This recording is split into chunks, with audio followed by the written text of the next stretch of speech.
చాలా టెక్నికల్ అంశాలతో కూడా కేవలం విచారణ ఖైదీలుగానే ఏళ్ల తరబడి రాజకీయ ఖైదీలుగా ఉన్న వాళ్ళందరినీ తక్షణమే విడుదల చేయాలని డిమాండ్ చేస్తున్నాను.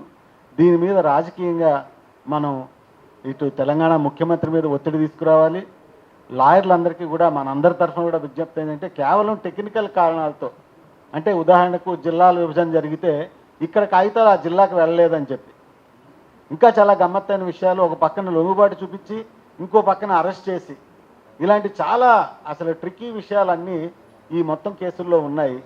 అనేక మంది అనారోగ్యాల పాలై ఏళ్ల తరబడి అవస్థలు పడుతున్న పరిస్థితి ఉంది. ఈ మంచి కార్యక్రమాన్ని తీసుకున్న సిఎల్సిని మన మిత్రుల్ని అభినందించడమే కాకుండా దీని మీద విస్తృతంగా కార్యక్రమాలు తీసుకుని జైళ్లలో దాదు ఫిర్యాదు లేకుండా మగ్గిపోతున్న, దేశవ్యాప్తంగా కూడా అసలు మగ్గిపోతున్న వారందరి విడుదల కోసం పనిచేయడం మనందరి కర్తవ్యంగానే భావిస్తూ విరసన తరఫున ఆ కార్యక్రమాలు అన్నింటిలో మేము కూడా భాగస్వామ్యం వహిస్తామని తెలియజేస్తూ ముగిస్తాం.